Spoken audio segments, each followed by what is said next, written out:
It's that light shining. Do you want me to turn it off? I don't know. Does it look funny? It does. Do you guys have some more light to throw on you or something? Do we want more?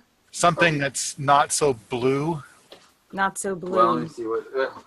We're not exactly in a studio. I mean, that's actually less light, but that's less light, but is that better? I got this really big shiny spot here. It's because you have a light right up there over your head. Was it better before? Yeah. Well, we're going to make the best of it. Yeah. It's probably a fluorescent light that's above. It is. Yes. It is a fluorescent. You look like you're in prison. I hope you get out soon. The other one was a halogen. I could turn the fluorescent off and just have the halogen, but I think it will be really dark. I don't know. But darker might be better at this point. Yes. Looking like it's not the shiny. It's that whole. I hope you guys get out of prison soon. Oh, that is way better. Okay. That is way better. If Paul's happy, then we're happy. That's the way I like to run my life. Yes. Are we on yet? We're on. We're on in. Hurry up, website load. Julia's here. I think we need to have a moment to just show off that exciting light that you guys have. I don't know. All right, everybody. All right. Welcome to Permaculture Smackdown. I hope everybody's having a wonderful week. My name is Josiah Wallingford, and today we have Paul Wheaton. As always, every day we have Paul Wheaton. There's that guy. Cliff and Michelle Ponder, the Ponder family. Hello, guys. Welcome. I'm Cliff. She's Michelle. And TJ Yoakum. So, hello. Hi. Yeah, Tuesday. Don't ever turn your microphone on again. Can both have their mics on at the same time. Okay, real quick, I want to demonstrate something. I have this long, like 10-year-long campaign against CFLs, and so Cliff and Michelle happen to have one, and we started this off, and I said, why does it look like you guys are in prison? Turn the light on so people can see. Man, it's like a special effect. It's like this is what it's like when we're in prison. And then if you want to get out of prison, all you got to do is ta-da! And you're free again. Life is good. But we need a second one so that I don't have this shadow back here. The shadow can be your friend. Make that shadow your friend. Hello, shadow. I'm like Peter Pan. Yeah, me and my shadow, we go way back. All right, so today we want to talk about a couple of things. Really, it came down to like, hey, we should make a podcast, Paul, and then it was like, why don't we just do this on Smackdown? So that's what we're doing. And oh, right. I need to kind of carve this up too, because we're going to take the audio from this and put it into my podcast channel. Yeah. So that's why we're making the audio really shitty, just for the podcast. Right. And we're talking about, look at that, see? And, okay, all right, yeah. Hello, pod people! I hope that you like what we're going to do. Actually, there is some really powerful stuff we're going to talk about today. There's 3 big topics, and of course, as always, we'll turn it into 20 topics. But the 3 topics that I'm hoping that we're going to cover are going to be, because we've got 2.5 people from the boot camp program, and I'm sorry, Michelle, I'm counting you as half because you're kind of like you were here the whole time that Cliff was here, and you did a bunch of stuff, but Cliff was technically the boot, and so we got, and then Tuesday's here, so we got three people, 2.5 people, 3 people from the boot camp program, and then all of you were here during all of the PDC and ATC last year. I think a whole different podcast would be to talk about all the different, a PDC is a very standard PDC, and so it went very PDC-like. With the exception, of course, there was some silliness that was like, what the hell is that all about? But the ATC created a bunch of artifacts, and each appropriate technology course that we have here will have to create different artifacts. You can't just create the same things over and over again. And so I think that there was some very fascinating stuff that came from the ATC this year. And but that would have to be a whole different podcast. I mean, that would take a good hour or two just to talk about all the things that were built and why would we build them and why would we call them appropriate technology. So I guess it's going to be touching onto the PDC, touching onto the ATC, touching onto the boot camp program. And then all of that leads up into the whole thing about there's a Kickstarter going on right now. And so the two of you met Josiah. In fact, all of you met, well, except for Michelle and Cliff. You guys kind of seem to come as a package. Like Right. you knew each other before you got here. Yeah. Yeah. It seems like you even had kids and stuff. Like that suggests you've known each other a while. So, by the way, where are the boys? Did you duct tape them to something? Did you turn Yes. them outside to go trolling for mountain lions? We bribed them with Garfield to stay quiet. Oh, So I've got a lot more soundproofing around my office now, thanks to Michelle, which is thanks to indirectly to the boys, because the next room over is where the boys had to try to kill each other about every 2 hours. And it's like, but once Michelle got done putting up all these fabricy bits to kind of baffle the sound, then that reduced the sound probably 90%, which is enough. You know, just light murder in the background. yeah, killing me softly kind of a thing. So, all right. At the Kickstarter, so all you guys met at these events, and of course in the boot camp program, all this stuff. And then, so Josiah, then you got together with Cliff and Michelle, and you guys got this idea for a Kickstarter, because you're trying to do something where you're going to try and travel to all 50 states. Is it all 50 or 48? It's all the lower 48 is the primary, and then we would also like to do Alaska, possibly Hawaii. I don't really care about it that much, but You there's don't. cool stuff in Hawaii. That, Oh, now we're going to get all kinds of crap from Hawaii saying, I don't care about that much. Something like that. All right. there's some beautiful stuff in Hawaii that I would love to do and see. It's just logistically, fuck that. I just don't want to do it. But there are some great things in Hawaii, so maybe we will. We'll see. If we do, it'll probably be one of the last states we do. So, and you guys did a thing with your Kickstarter where you asked for my advice.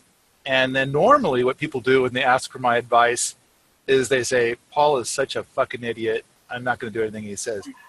But you guys did the opposite of that. You did the thing where it's like, I'm going to actually believe what Paul has to say and implement it. Now your Kickstarter's doing really poorly. Oh, thanks. Thanks, Paul. Yeah, that's what I did. Really, I'm sure that's what it is. No, I think. Well, all right. So first of all, are we gonna? You want to dive into the Kickstarter right away, or do you want to? No. I want to get to the Kickstarter third out of 78. So last year you had the PDC ATC. Now, one thing that's awesome about well done PDCs and ATCs, on-site PDCs, where people are traveling from all over the place, is the connections you get to make. You get to meet you get to meet instructors and other people that are doing very interesting things in our field, or just in general. They're just interesting people in life. And three of those big connections for me was Cliff and Michelle on Tuesday, that I met at your PDC ATC, Paul. And from now, Cliff and Michelle, you guys, so I have a past with the Survival podcast with Jack Spirko. You guys were listeners of that as well, correct? Like that's kind of how you got into this? Yeah. Is that how you found Paul? Yeah. I'm an That was expert. kind of how I heard of permaculture, and so I'm on the expert council. yep. Yeah.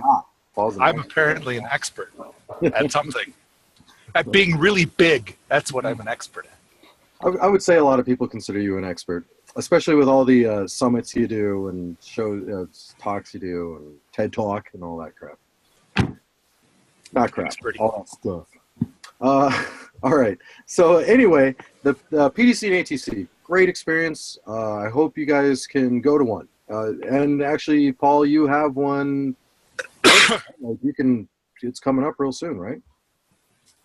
We've got the Peasant PDC coming up in May, and then we've got the Homesteader PDC, which is the formal PDC, which is in June, and it's immediately followed by the appropriate technology course. And so the Peasant PDC is like an affordable PDC, but it's a lot longer, right? Something like that. Right. It's less than half the cost, and it's about twice the length.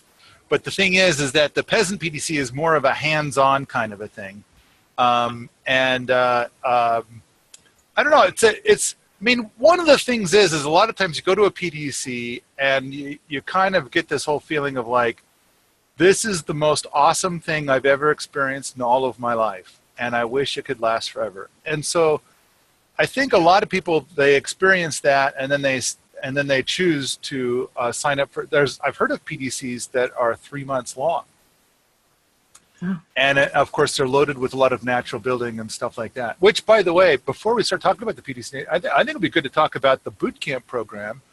Which, speaking of getting together a bunch of other people for a really long time, I mean, Sorry. oh, yeah. Sorry. Yes, slap that computer. Stop it. Shut up. Shut up. Okay. But, so let's see. I think, Cliff and Michelle, you guys arrived earlier than Tuesday did. Mm-hmm. Yes. And then I remember that you guys were from Texas, and I believe you had never seen snow before. Oh, no. No, we'd seen snow, but it doesn't snow where we lived. Okay. So it was the boys who had never seen snow before. Well, no, they'd seen snow. They'd seen snow. What is all that? What am I? You just romanticized it, but Maybe that's it. I thought that it was like you guys were like, wow, snow. So, okay. All right. I mean, they have that kind of excitement for it regardless. Okay. All right.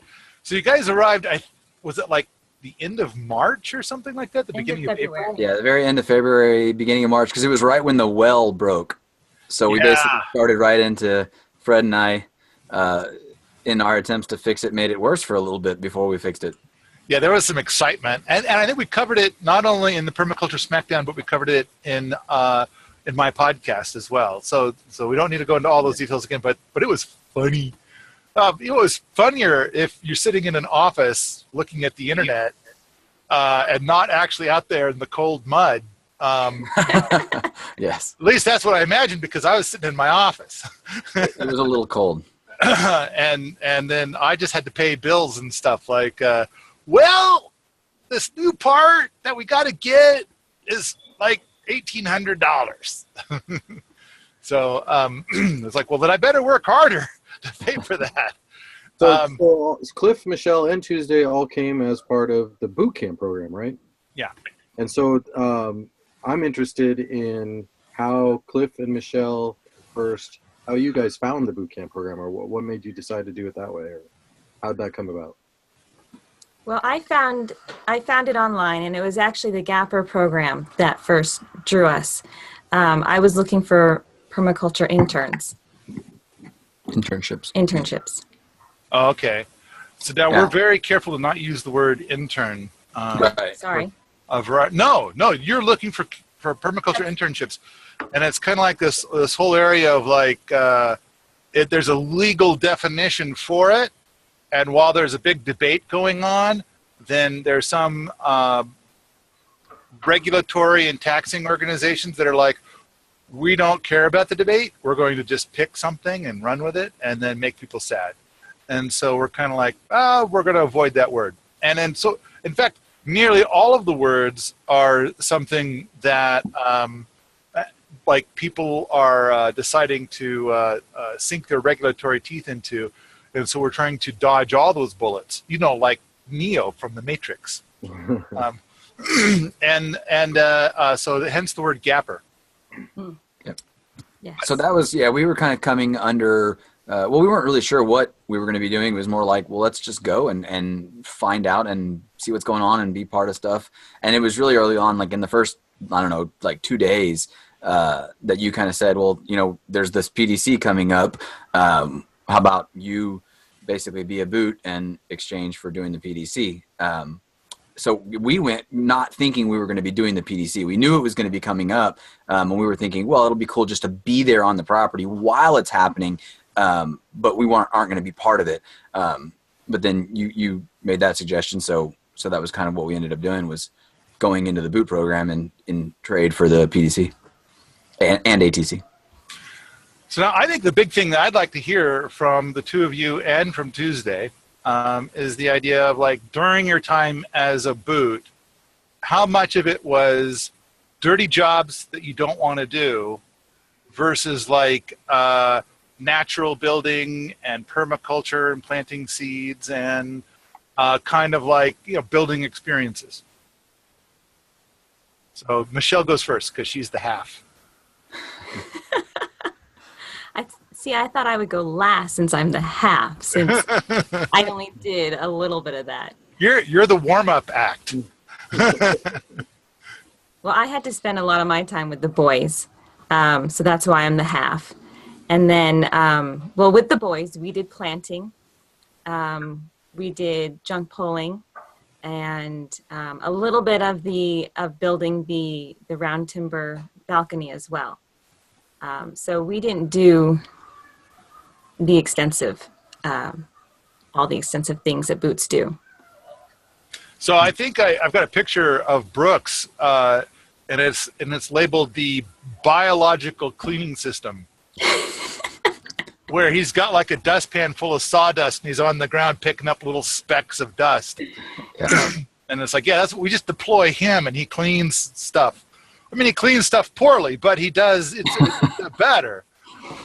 They got really into all the projects. They didn't do it very well or for very long, but anything that the boots were doing, they really wanted to engage in. Oh yeah, they were knee deep in it. That was awesome. But I love how Michelle's like, yeah, we didn't do much. I mean, we only planted food for people, and we built a roundwood timber frame balcony, and I just meant that our involvement wasn't as extensive as the boots. That's true. Right. But you did it yourself. That's what I'm getting at, is that it's like, you think you didn't do much compared to what everybody else was doing, maybe, but you did a lot. I think there's been since you guys have been gone, there's been 6 times or so that I've been outside, and it's kind of like, I wish the boys were here, because then I would send them up on top of that berm, and they would, and I'd say, go pull that knapweed or something like that, and it would be gone in like 3 minutes. And but the only problem is that they might keep going and, like, go to an area that I can't see them, and I don't know what they're pulling now. Right. No, that's not what you're supposed to pull. Well, I think at one point, wasn't Jocelyn giving them like a dime or something like that per knapweed, per bucket or something? Yeah, knapweed. It was like $1 a bucket. Yeah. Oh yeah, that sounds like Jocelyn. So and then Cliff, I guess the big thing I'd like to hear about is of the time that you spent, because of course right out of the gate you're working on fixing the well, and but you've got people with you. It's not just you by yourself. Right. So it's kind of a collective thing, and there's a certain level of education, but there's also a certain level of, like, you get to a point and you're thinking like, yeah, I think I've learned everything I want to ever learn about wells right now, and so can I go home? Yeah, I mean, the well project would have been a lot more fun if it wasn't sub-freezing, if it wasn't snowing and getting soaking wet, because it was Fred and Lane and myself, and we were fabricating tools. It was problem solving, which for me anyways is a lot of fun to sit there and figure that kind of stuff out. So that was right off the bat. But then from that, we did a lot of junk pulling, and that was again still there was still snow, because I was mostly up on in the labs, and it was starting to warm up, but in the forests there's still quite a bit of snow, so getting wet through the course of hacking down junk poles. But again, for me, I kind of enjoyed going off by myself and just having a hatchet in my hand and lopping down little junk poles. And then we got into the balcony project, which kind of ended up, I think, not going. It was supposed to be the candy, and we kind of everybody just got started on it, despite your desire to do other things first, and that really took over a lot of the time. So, which I had a blast doing the balcony, and I think I ended up doing a large portion of it because shortly after it got started, everybody that Bear Paw came and left, and Lane left, and everybody left. So a lot of it was me working by myself, and they're doing that. So I really enjoyed that, the round pole timber. I learned a ton with that. So then, yeah, roundwood timber framing came with the balcony project as well as the Willow Wonka project. Mm-hmm. And then there was some junk pole fence stuff, but most of the junk pole fence project was just getting the junk pole. Right. But all of those things sound like they're very heavy in natural building. The well project was a homesteading project, but it doesn't seem like something where I guess what I'm shooting for is I'm trying to ask a question of like, how much of your time was doing grunt work that you didn't want to do, but somebody had to do it, versus how much of your time was building experiences that were the kinds of experiences you were looking to build. So I'm kind of thinking like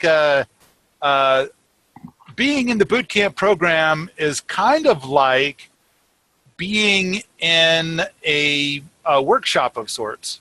Mm-hmm. I mean, because you're building experiences, a lot of times you have a teacher that's quite, that knows maybe not 1,000 times more than you, but at least, 3 or 4 times as much as you. And so, I mean, there's going to be part of the boot camp program is that it's like, okay, there's jobs that have to be done and it falls to the boot camp. Yeah, it certainly wasn't a substantial portion of the time. I mean, there was some like, okay, there's a bunch of bricks over there, and those bricks that are all stacked need to go from there to over there.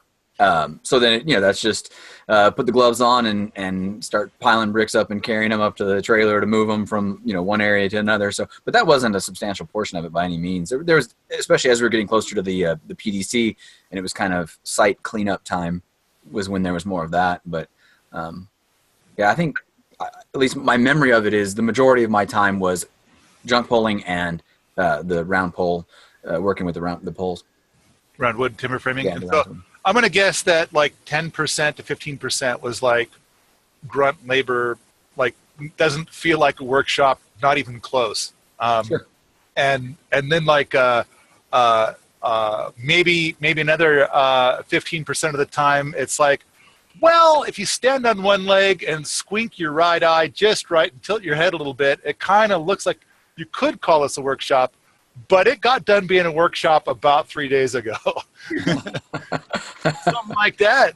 Does that sound about fair? So that means more than half the time, more than half the time, it's like being at a workshop building some powerful experience. Mm-hmm. Okay.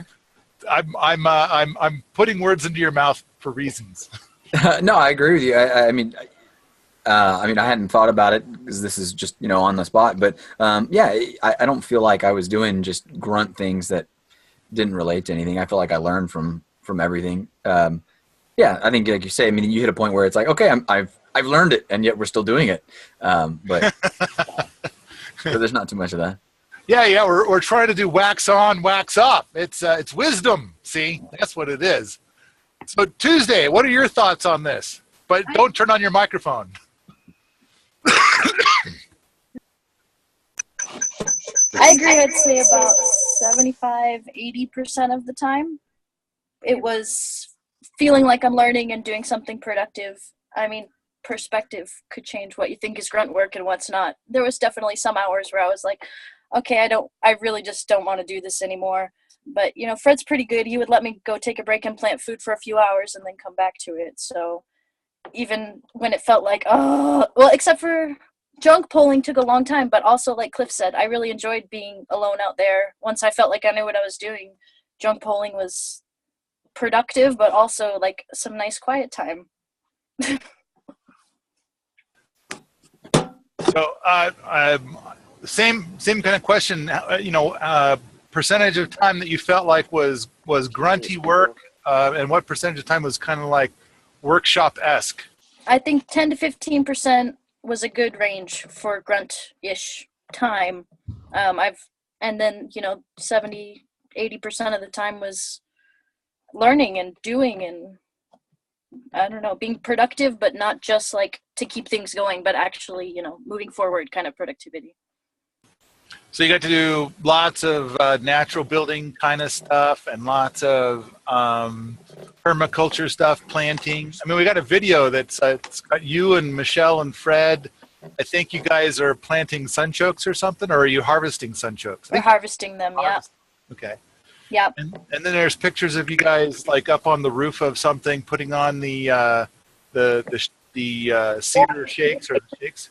That was my first roof ever, and that was one of those projects where at the beginning I was like, I'm so excited, and then like 2 rows in, I was like, I think we should do something else for a little while so I don't hammer in my fingers on purpose. Because it was like the whole first 2 rows was just trying to figure it out, and then once we got a routine down, it was, you know, we knew what we were doing, so it was like bang, bang, bang, and I really enjoyed that. The roof was one of my highlights of the whole boot camp, was doing your shake roof. So I kind of feel like all 3 of you are saying like, yeah, it was worth doing, not necessarily a bad thing. Yes. The upsides outweighed the downsides. I mean, the downsides were the grunty work. Yeah, like there was some poop tasks that felt like they took forever, but you know, literal poop tasks. But also like, yeah, definitely it was worth it. And to get back to your first question, I didn't get to answer is I saw the opportunity in your daily-ish email when I was still up in Canada, and it said, hey, we still have 2 work trade spots left for our PDC and ATC, and that's what I'd been doing for the last almost 5 years, so I jumped right on that. And awesome. Yeah. And I think right now we have 3 spots open for work trade for the PDC and ATC. Yeah. And there's openings in the boot camp right now. I think we got 3 booths, so the whole boot camp program was put on hold until February 1 or 2, something like that. But I think booths are showing up in 2 days, and but we've got openings for that right now. So for people that are going to become boots or thinking about becoming boots, what would you say your daily? How would you describe like your average daily activities? What happens? You wake up in a cold tent or what? What? Yeah, I woke up in a cold tent. I mean, the first couple of days I had the love shack, or not the love shack, the red cabin with Lane. But then we had visitors coming, so I got booted out. And but I was happy to have the tent. I was happy to have my little space, and I was right up on top of the hill. So I wake up and there was still snow on the ground when I got there in April, in the mornings. And just kind of shake off the cold and convince myself that it's worth it to like put on all my layers and run down to the house so I can get some breakfast. And that's the beginning of the day for me. I mean, you were in the house for a while, right? And then you moved out to the tent. So do you guys want to talk about that? We were, fortunately, it was very kind of Paul and Jocelyn. We weren't planning on being in a house. We assumed we were going to be tenting it right off the bat. But yeah, when we got there, it was still snowing every single day. It was really cold. And so they said to take the room in the house because it has the double bunk beds in there anyway. So all 5 of us, Michelle and I and our 3 boys, were in there. And then we did eventually go out on when the various visitors started showing up into a tent out on the hillside up there. And yeah, it was still sub-zero, not sub-zero, but sub-freezing overnight. So I'd get up in the morning, and because of our circumstances and me being the only one that was in the boot program, we were doing our own grocery shopping and cooking for ourselves. So I'd get up in the morning and fire up our camp stove and cook oatmeal for the boys and Michelle, and then they'd be kind of waking up as I was walking down the hill to go start whatever projects we were working on. So we had fun. I mean, it was a great experience for us as a family. Just we had our little tent compound up there. When everybody started showing up for the PDC, they were like, okay, those people have been here for a little bit. We had like 3 tents and tarps spanned between them. I mean, it was, Yeah, it was like ponder compound. It was like a base camp for some big hike that was about to happen. Yep. So I think normally what we do for boots is we say, we're going to definitely provide you with a bunk. And I mean, in the wintertime, that's so much more appealing. But for all of the bunks we have, we have different kinds of cleanliness standards. So if you stay in the red cabin or in the love shack, it's like those are part of the tour, so they have to be kept tour ready. And I think a lot of boots prefer to stay in a tent when it's warmer because then they can like let it go and they have their own private space, their own private mess. When they go there, they don't have to try and keep it clean. No one's ever going to come by and look at it. And when they're ready to go, they could just leave all their crap in there. And I don't know, did you guys set your tent on fire before going, or did you roll it into a big wad and throw it in the back of the truck? Well, we continued living in it for, because we traveled around for several months after that. So we were still living in the tent for a handful of months, but we tried not to leave a mess behind. I hope we didn't leave anything. But. I didn't see any mess. No, but the point being is that we do provide bunks to anybody, but we do have with the bunk, like, okay, like if you're going to stay in the bunk room with 3 other people, then it's not like one person can just destroy the space. You're living there with other people. Right. And so we have certain cleanliness requirements. And I think a lot of people would much rather have no cleanliness requirements and live in a tent. Yeah, I would definitely rather, assuming that you've got a sleeping bag for whatever the temperature at night is, I would rather be out in a tent than in one of the bunks. Yeah. Way more enjoyable. It was nice for the first few nights, and it was worth making my bed. But then as I started wanting to sleep in closer to breakfast time, I was much happier to have my own space because, like you said, I could just, like, roll out. The daily schedule is 7 a.m. to 8 a.m. is breakfast. And actually, we even break it down further than that. 7 a.m., people start to cook breakfast, and by 7:50 a.m., everything should be all cleaned up and the day is beginning. So yeah, if you wait, then you're probably not too terribly involved in the cooking. But hey, if Fred doesn't care, I don't care. And then from 8 a.m. until noon, I believe, is worky, and then noon to 1 is lunch, clean up from lunch. 1 until 5 is worky, and then after 5 is like, yeah, eat if you want, I don't care. Now, one of the things we came up with, I think, after the PDC ATC is we defined the term nest labor. Did you guys? I think develop that term. Pardon? I think we helped develop that term. We worked with Fred and kind of said, like, yes, we're doing this much nest labor. Yeah. Okay. Of the week, yeah. So it came up while you guys were there. And I think what's presented now, in fact, Tuesday, you had a lot of influence in changing it. It used to be like 48 hours a week where we basically said that on Saturday there was 8 hours of like stuff, which is basically, we renamed it to be 40 hours a week of project labor, and then 4 to 8 hours a week of nest labor. And part of that came from, oh, look, okay, Josiah is loading up the imagery. Oh, look, there's Michelle and Tuesday right there. So part of that came from, like, I remember, and I think it was after you guys, and we had to, like, more deeply define what nest labor was. And it's kind of like, okay, you guys want to go out into the gardens and, harvest some potatoes. And it's like, no, we only do that during project labor.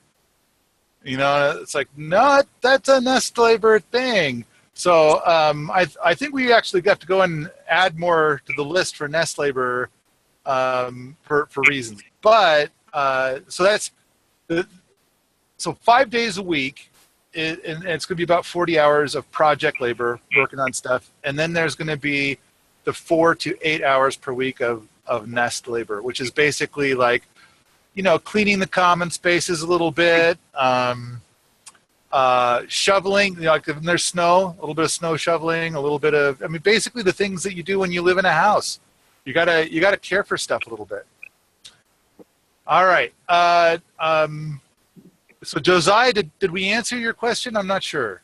Kind of like, what's a day look like, kind of a thing, or something like that? Yeah, I was curious just to hear it. There's the written, here's what your day looks like, but it's also good to hear what their day is like. Like the mornings are totally different perspective than the afternoon, right? So in the morning, you're groggy in the morning, you're tired. You're waking up, you're eat some food. Now you got tons of energy. You go do a bunch of hard work or learning work, depends on the day. And then lunch comes, and then you're like, I'm done for the day. Or what? I mean, what? So then, what's your feeling after lunch? Is it still an exciting atmosphere? Do you still want to go and continue the project, or just it depends day by day? I think that depends like person by person too. I think that kind of depends on just your natural work ethic. Some people, they get halfway through the morning and they're ready to kick off, and other people just, until whatever the project is done, they don't feel like they're done. So, I think it's true. We've seen a lot of different people come through, probably for either the Gapper program or the bootcamp program, a couple of hundred people. And we've had a lot of people come through where they've got a very powerful work ethic, and it's like they're going to go way past 40 hours every week. And then we've had other people where everybody else has gone up on the hill to work at 8 a.m. and I'm seeing somebody in the kitchen at 10 a.m. and I say, "What are you doing here?" And then he's saying like, "Oh yeah, I decided to not work today."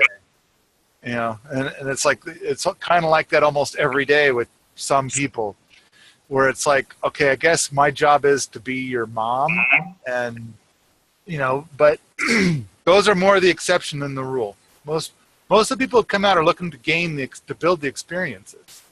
I'm really not a morning person, so for me, it was like a thing just to get to breakfast on time and finish eating and get like not behind Michelle's boys in line to wash my dishes so I could get done in time. Well, it's true, the plates I remember, but it was still like, like 9 o'clock by the time I was like starting to open my eyes. I'm like doing stuff until then after breakfast, but it's not until I'm awake for a few hours then I'm like, all right, now I can see what we're doing and what's the next step, and I'm happy to like work into the night, just like if that's what the project needs. But definitely like people avoided me in the morning, and that's just my life. So I think everybody was pretty considerate of that, and Fred never gave me too much hard labor right off the bat because he knew it took me a few hours to kind of shake off the morning. Oh, and hey, shout out for Fred. Shout out for Fred. Fred was amazing. I learned so much from Fred the whole time I was there. Almost every day I feel like Fred showed me something new, and he was so great to communicate with that whenever I didn't understand why we were doing something, he would either realize he didn't know either, or he would tell me why. And he didn't know either, then it's like, well, we got to figure this out because otherwise we're not going to be able to move forward here. Like the shingled roof, that was also his first cedar shake roof.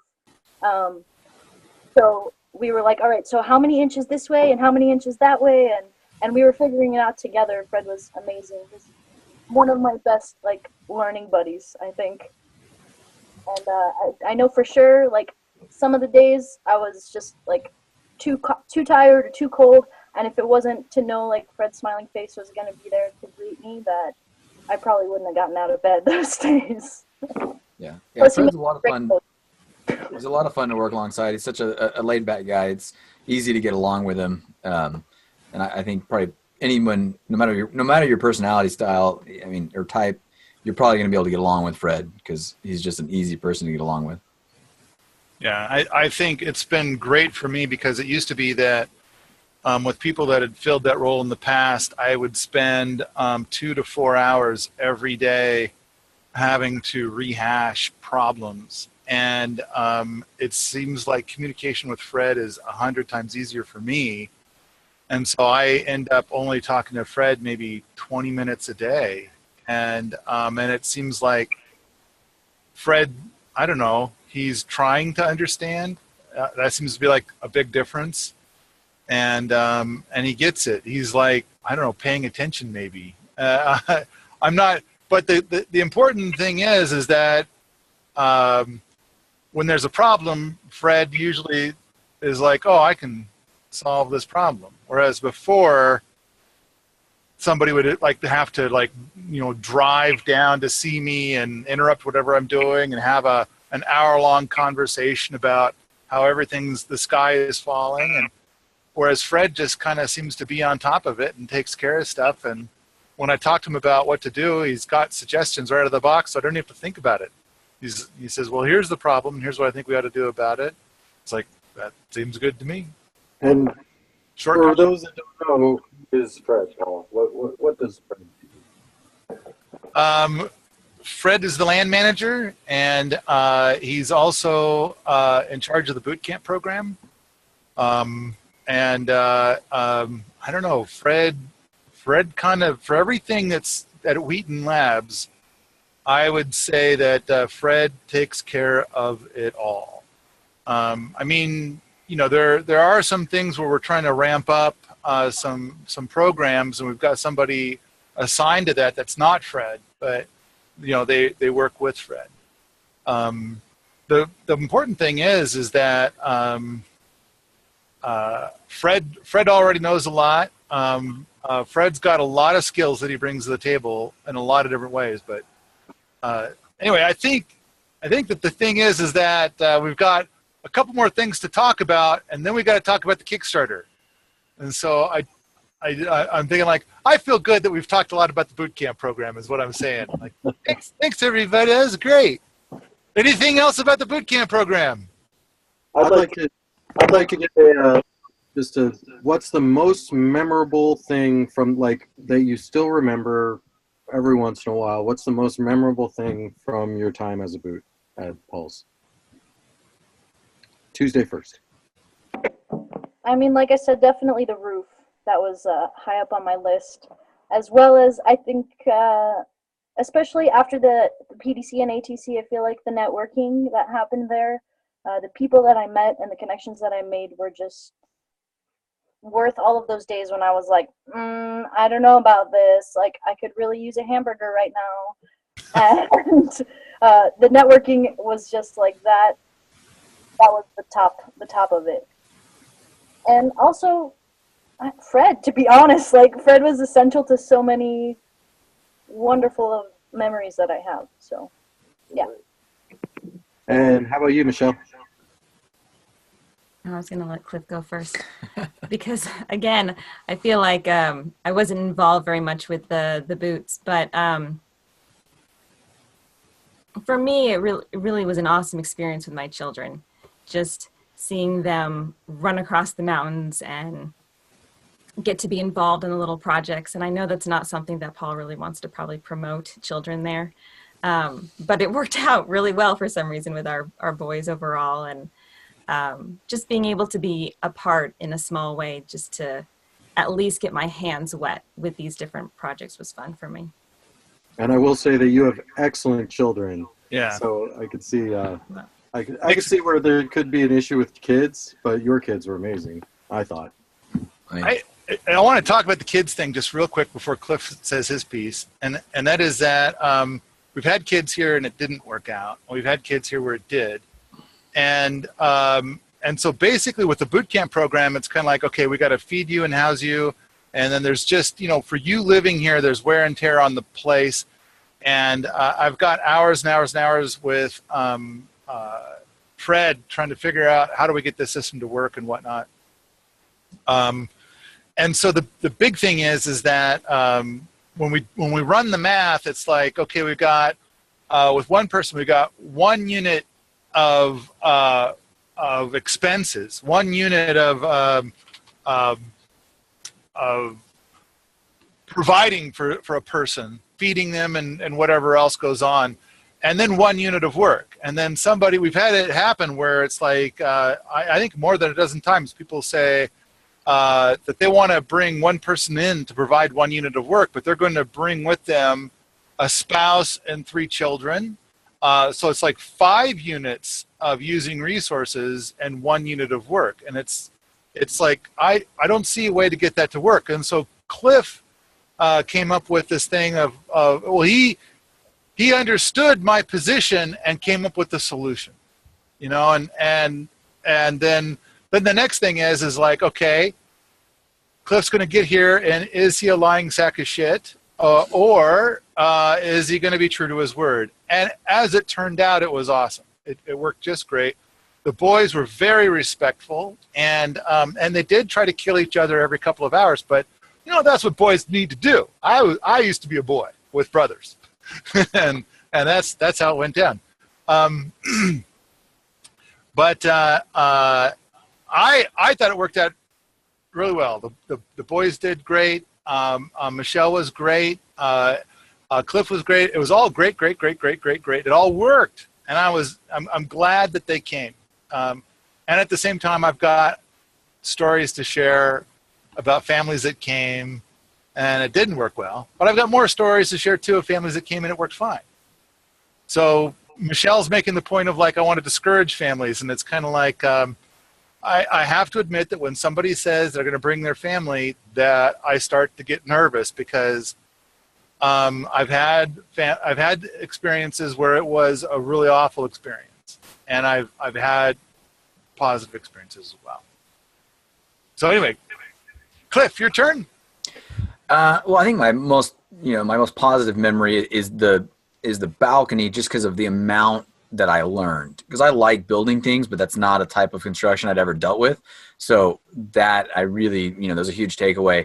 But then I have one memory. It was during March, and Michelle and the boys had left for a week because her mom came out, and so they were with their grandmother, and it was a Saturday, which is usually the off day. But since they were gone, I was just like, well, I'm gonna just go junk pulling. And so I was all by myself up in the labs, and it was like, finally the weather was warming up, and it was this beautiful 40-degree morning, and it was so sunny, and I was chopping wood. So I had my shirt off, and it was just this like, wow, it's 40 degrees, but I've got no shirt on, and I'm in the middle of the mountains, and this is just phenomenal. So I still have that memory with me. Look, I'm a mountain man in Montana. Yeah, exactly. All right.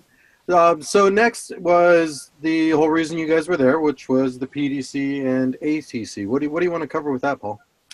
I don't know. I don't want to spend too much time on it because we've got to get onto the Kickstarter. But I guess the big thing is, of course, we're offering these two events again this year. And for a PDC, of course, it's not like you've taken 8 PDCs and you can rate this one on the 8. But I think we did stick to the standard format for a PDC, and we had not only a great instructor, but a list of really great guest instructors. And so I guess this would go just to Cliff, because Tuesday your trade was for the ATC, right? Yeah, I finished my work trade right towards the end of the PDC, but it was for the ATC that I was there, yeah. Yeah, so you saw the PDC happening, but you weren't the PDC student. So Cliff, worth it taking a PDC? Yeah, definitely. I had taken 2 online PDCs prior to that. One of them was Lawton PDC. And so this one that Tim Barker taught definitely was, the format was a typical PDC, but I think being in person at one is just such a whole nother world. There's the networking with other people, but just it's just so much more immersive. And it was a phenomenal experience. So, I mean, I put it way up there. It was great. Yeah, I've always been a little baffled at the online PDCs, but I mean, I get it. A lot of people are so busy that it's going to be challenging to do and I don't know, ups and downs, ins and outs. But at the same time, when I took my PDC in 2005, an online PDC wasn't offered. And when I got done with it, I felt like I went there to learn a certain thing, but I learned 20 times more than I thought I would.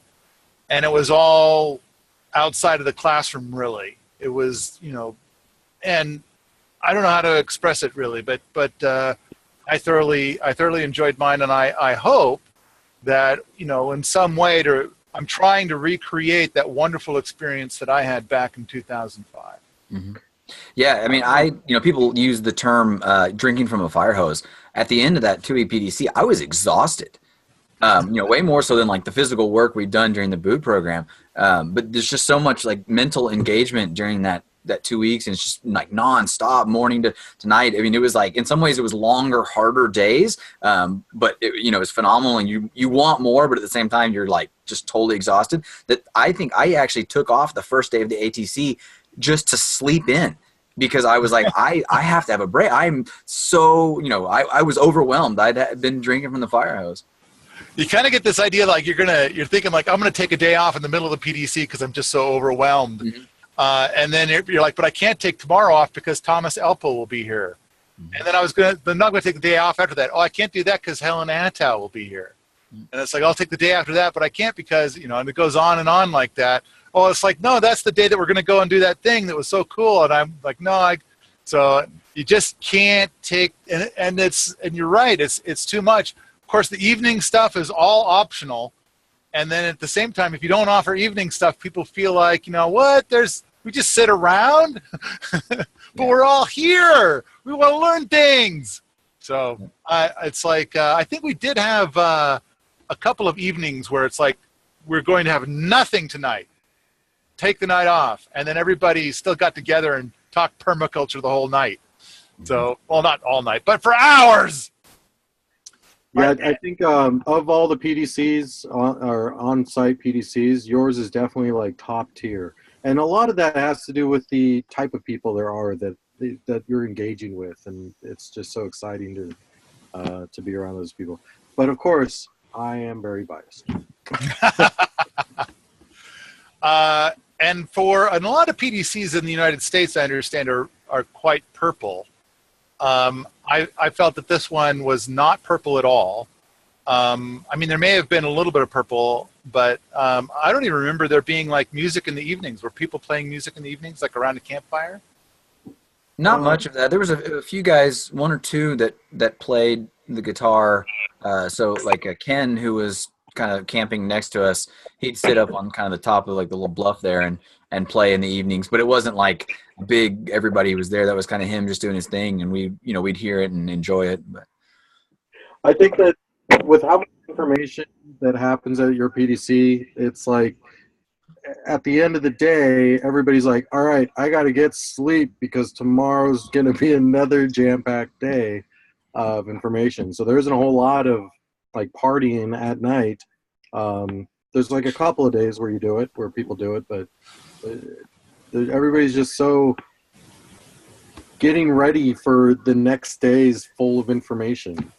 I think we have a pretty good break system. And so like the breaks in the mid-morning, I think are half an hour instead of like a lot of places it's 15 minutes or less. And the same with the afternoon. And then there's that between the last session of the afternoon and dinner, I think we have this spot where there's like an hour where it gets kind of optionally. What's that? Tim called it tea time. It's tea time. Okay. So they'll kind of hang out in there, but not really anything structured learning. So if people weren't there, they weren't missing anything. Right. So we tried to force breaks throughout the day so people don't get too exhausted, because it is a bit like drinking from the fire hose. And yet people still wanted more, which I think you kind of get more with tea time and the breaks and all that stuff as you're visiting with these people. But it's like you get to decide how much or how little you want. All right. Cliff, the ATC. I enjoyed the ATC. I have a decent amount of building experience, so there was a little bit of that, like, okay, I'm building something, but kind of that similar with the boot, like where it's like, okay, I've learned, yet we're still building it. And I think whereas for other people who didn't have as much building experience, they were way more into it. But I think what I was saying earlier about being exhausted from the PDC, I think contributed to my having a little bit of a harder time with the ATC, because I was just, at that point, I was worn out. And I not just from the PDC, but just the total time and everything. I really enjoyed the ATC. I think Tim Barker makes it phenomenal. Yeah, I was tired. By that point, I was tired. Well, you were also helping us get ready for the PDC. So right. You were working hard. It had been a long, long stretch. Yeah. Several months up to the PDC. Mm-hmm. And so you may have been more worn out than people who just showed up for the PDC mm-hmm. and the ATC. I think I had a little bit more of a feeling of like, during the ATC was, okay, you know, we're building the dehydrator, or we're building the water heater, or, you know, we're taking apart this rocket mass heater. And it was like, I want to see what's going on, but I'm going to stand here and you guys do it. Because I was just tired. So I was like, yeah. He also had 3 boys that really wanted his attention at every off moment he had. Yeah. There was that. I remember that. Yeah. So, and then Tuesday, how'd you feel about the ATC?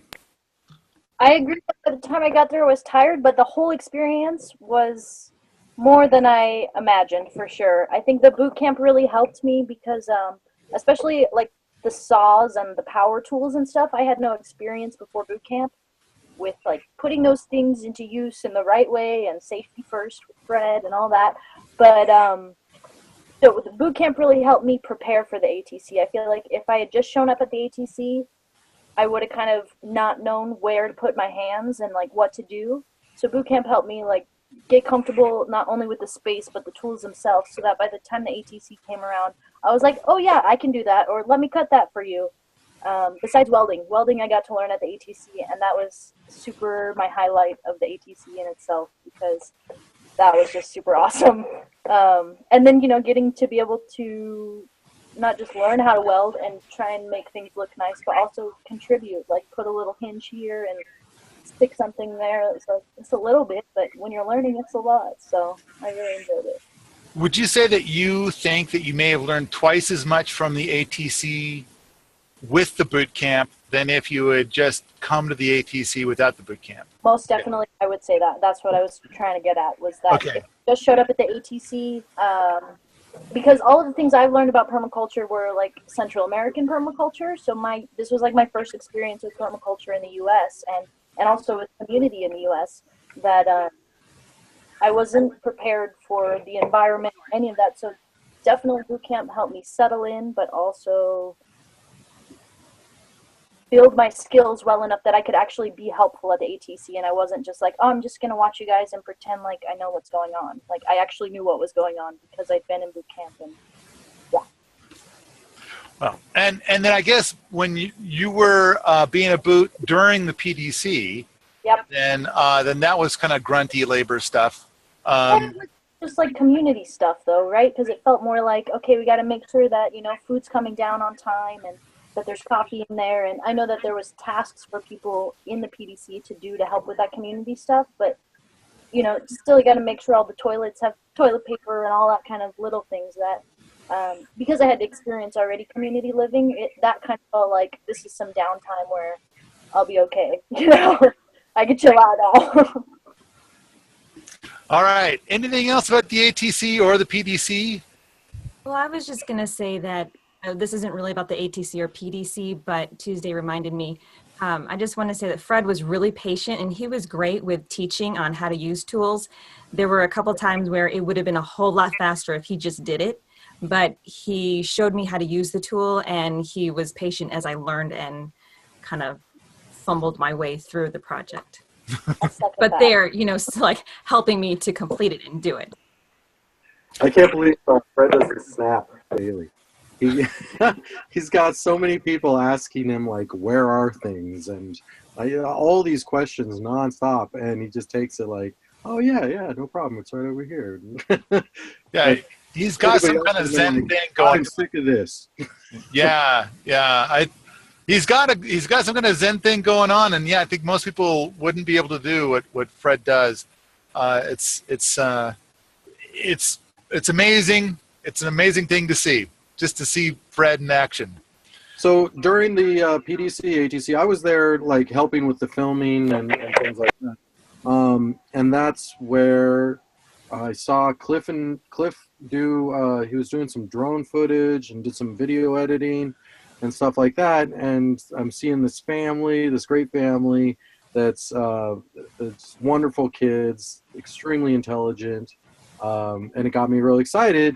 And I was like, you know, I've been planning, and we started talking about this tour that I've been planning. It was called the Perma Burn Tour, which was me going across the United States to all of these sustainable educational places and different farms and different prepper places and things like that to film those locations, what those people had to offer in the courses, and courses from each of those places.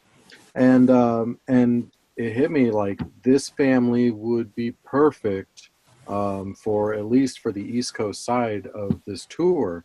And so we got to talking and we decided to do it. And that's how we got into Kickstarter. So how do you like that segue, Paul? That was smooth. I gotta say though, just because you come to our PDC does not guarantee that you get to have all kinds of opportunities like this. But Right. It's been known to happen. Yeah. So we go into this Kickstarter. We decided, all right, we got to get this thing funded. There's a lot that goes into getting this tour started. And I kind of think of it, and I did this in a newsletter. What came to my mind is something I enjoy very much in history is the Lewis and Clark, the Corpse of Discovery expedition. And it reminded me a lot of that. Like, all right, first we got to get funded. We got to get all the gear, all this stuff, all the canoes and the everything we need for this giant tour across the country, and that's where the biggest expenses came from. Now, Lewis and Clark had the benefit of being able to get tax money to pay for that, and we don't.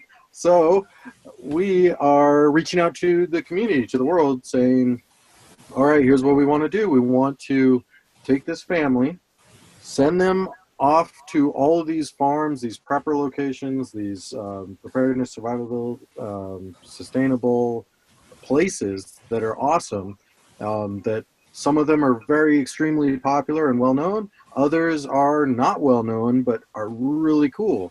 And we want to send them there so that they can do a couple of things.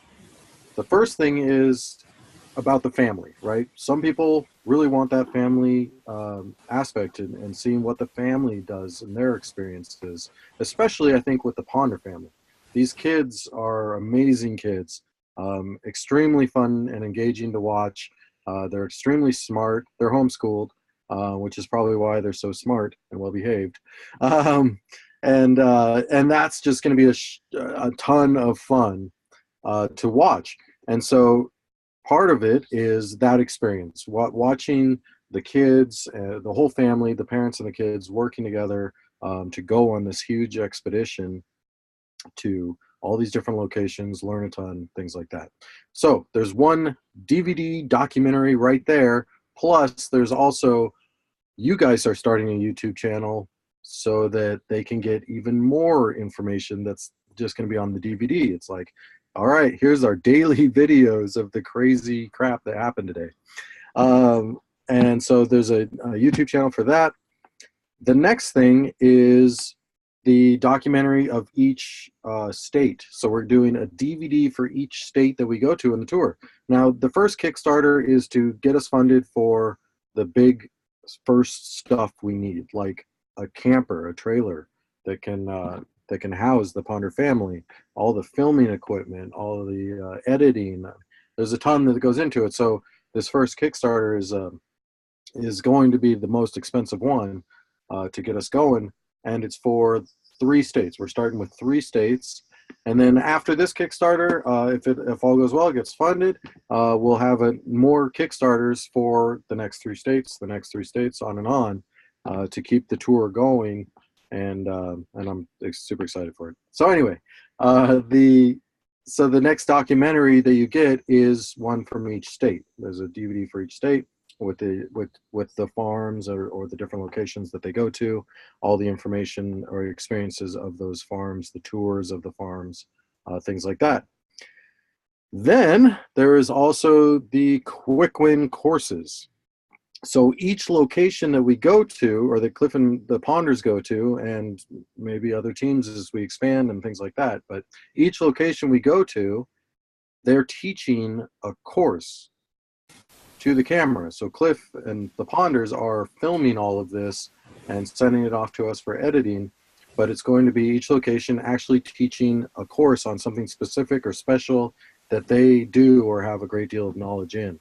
And so that's a huge thing for us, for Perma Ethos, because that was the whole point of the Perma Burn Tour originally, was to go to all these locations and find instructors.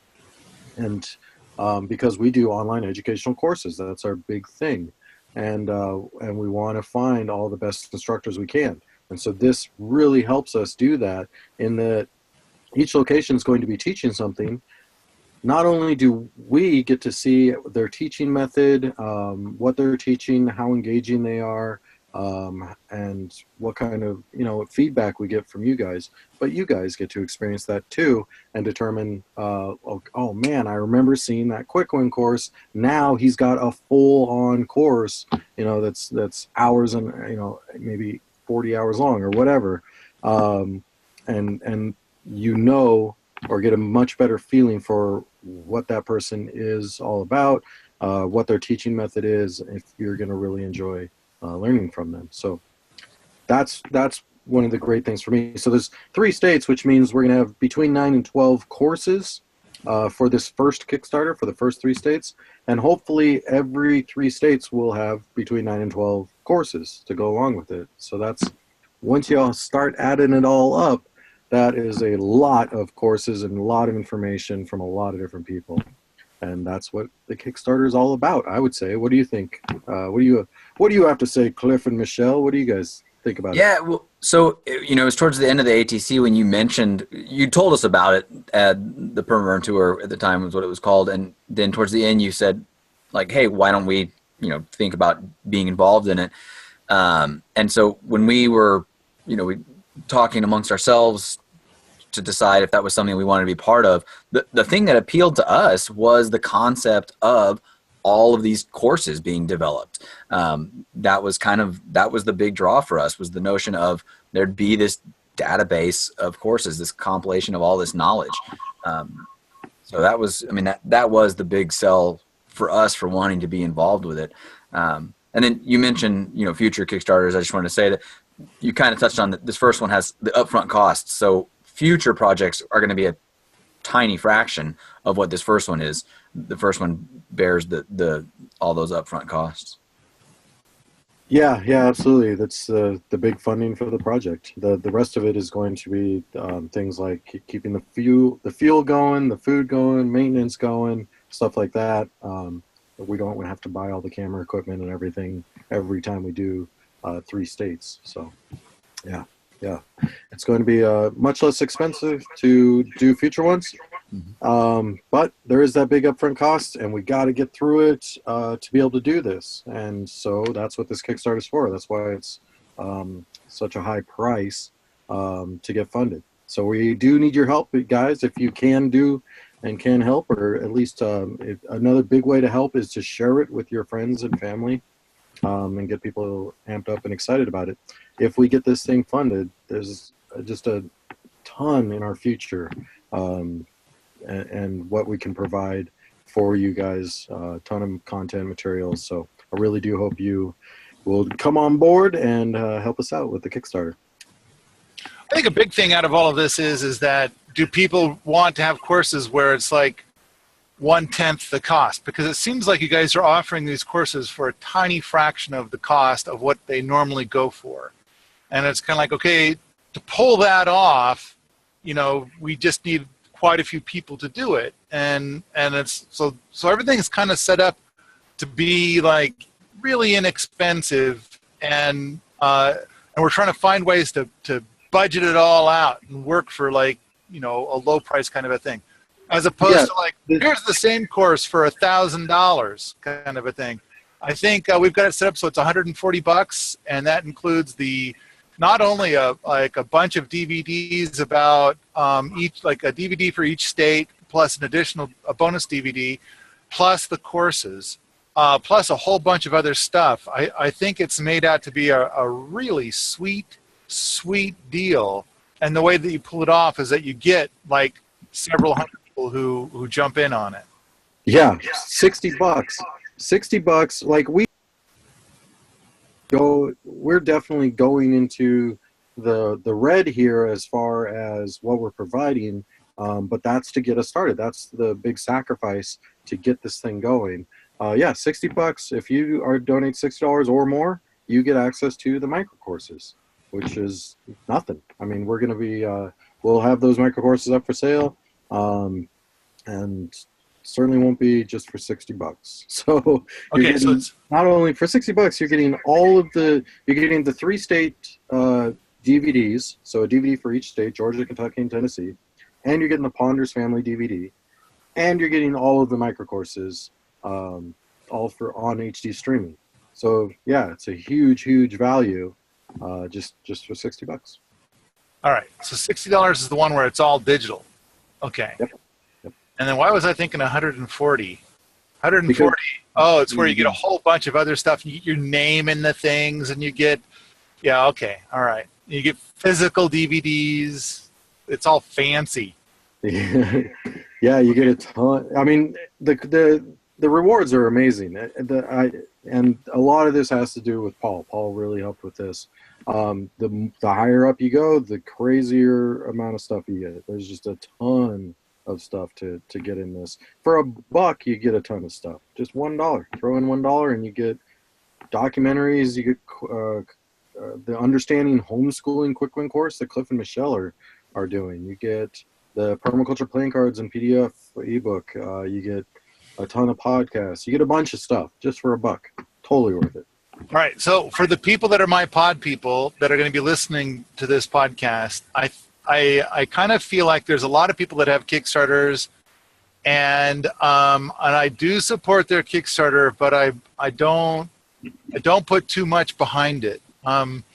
Usually because they're doing something that seems interesting, and I don't really know them. And sometimes I find out later that they did a poor job. Like there have been some permaculture-related Kickstarters where the people took the money and they split and they never came back. But here, I think an important thing is that this is Cliff and Michelle and Josiah. And so Cliff and Michelle have effectively donated months of their life to my projects here at Wheaton Labs. And Josiah has donated months of his life. I mean, he's the guy that when the podcast broke many years ago, like 5 years ago, Josiah is the guy who came and fixed it. And then he overhauled all of our podcast stuff so it's far more reliable. And that was many, many years ago. And Josiah also stepped in for my Kickstarter. We had that live streaming Kickstarter, and we had a bunch of technical difficulties, and Josiah stepped in and fixed a bunch of stuff. He also tried. You probably got a month of effort just into trying to get us a better internet connection, which never did pan out because those guys were such comedians. And like, well, it'll be Monday for sure, and by Monday we mean never.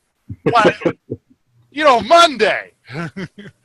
And so anyway, I guess the point I'm trying to make is that here are 3 people that have put in a mountain of stuff where they've donated their time and effort, proven themselves to be awesome folks, and now they're doing a Kickstarter. And not only are they doing a Kickstarter, but they're trying to make it super, super cheap and easy for folks. And so I'm just kind of like, so I've put in, like, I don't know, what have I got in here, like 15 hours on this so far, helping to get it all set up and whatnot. But all right, so how do they find your Kickstarter, Josiah?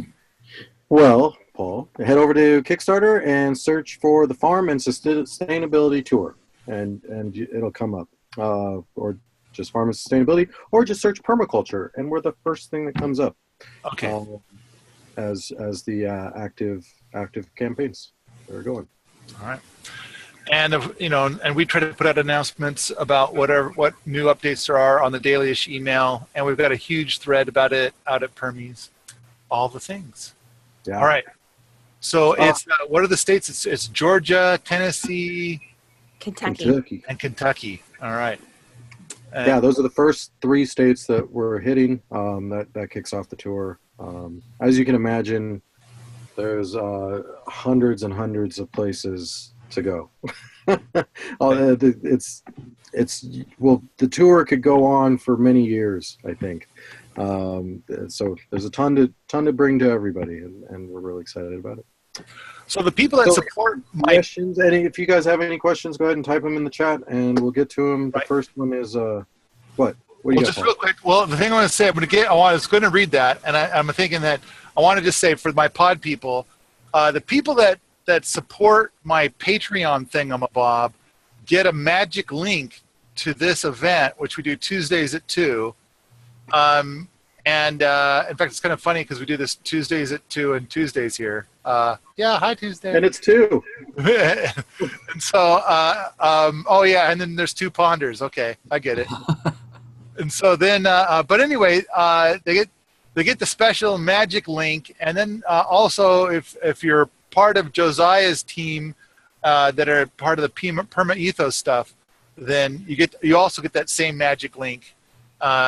And then you get to, for every time we do this, then you get to type in rude comments or sometimes questions or whatever that influence the way this discussion goes. So at the moment, Manfred's written, any possibility to use the Great American Farm Tour bus from Justin Rhodes. That would be kind of cool, wouldn't it? Yeah, I mean, the biggest expense in this tour to get us going is to find a RV that works, that can house the whole family and all the filming equipment and all of that. Yeah, it would be great to be able to use their, I mean, we've heard other people that are saying they're selling their RVs, things like that. If we can get one donated, we could drop the Kickstarter down to like very little. That would be awesome. I contacted Justin and asked about the bus and did not get a response. So I don't know, maybe it's nostalgic and maybe they want to hold on to it. I don't know what's going on with that. But if you guys have any other ideas for RVs, we are definitely open to hearing those. I contacted Justin. I sent him an email. He usually responds fairly quickly to me. And I asked him about, a little support for this Kickstarter. I haven't heard back. But Justin's great. I suspect not. I don't know. My expectation is for whatever we ask, Justin will be awesome. Yeah. Justin's awesome. We got a lot of feedback from people saying, isn't this just what Justin Rhodes did? Aren't you just copying what he did? And so a big part, I hope we address that in that it isn't the same thing. Yeah, there are similarities. There's a family going to a bunch of different farms and things. I think that's where it ends. There's so much more to the project, and there's similarities and differences. I think a big point in this one is all the classes with each of the farmers. And so then, like, for example, after 3 months, it's possible that you're going to have 12 farmers with 12 classes, and then you'll have 12 opportunities to be in a class and visit with these people that are experts. So not just getting this information, but getting this information from 12 different angles. And it'll be a professionally put together a course, complete with the interaction ability, the ability to be able to ask questions through the course. Yeah. So if you're taking one of our courses, for those that haven't taken a Perma Ethos course yet, it's as we try to get it as engaging and interactive as possible. So you have the base material, the course material, what's being taught from the instructors, and then we also have live events where you can get on and just like we're doing now and speak with the instructor, ask them questions, and then beyond that there's also chat and there's all kinds. I mean, it depends on the course, but oftentimes there's lots of documentation that goes with it, example documentation or designs, things like that. So you get a ton of information, and you get to be in a community with all of the other people that are interested in that course, talking with them and sharing your ideas with them. So yeah, the courses they're meant to be extremely engaging. A lot of people think, okay, it's just a documentary, or it's just a video that I'm going to get on like a how-to video. No, that's not the case. There's a great deal more that goes into it. And yeah, for just this first Kickstarter, just the first 3 states, 9 to 12 different experts in those fields, you have access to them to ask your questions. That's huge value. People pay thousands and thousands of dollars for that kind of stuff. I've put a lot of my stuff into a lot of different levels. So if you're listening to this podcast and there's some of my stuff you want and you don't have it, I think it's made pretty damn cheap as part of the packages here. I'm trying to, bait you into supporting this Kickstarter. So, all right. Anything else? I think that'll do it. We're definitely over. We're about 20 minutes over. Okay. But it So was now we very go to engaging. that mode A lot of fun with this one today. where we talk to the people with special access now. We go and we answer their questions and visit with them. Yeah. Yep. We're going to stick around. If you are a Patreon supporter or a Permethos customer and you're in on the live chat, you get to stick around and bullshit with us. We talk about all kinds of stuff off the air, but that's what we're doing now. We're going off the air. So we'll see everybody next week. Thanks. Bye. So yeah.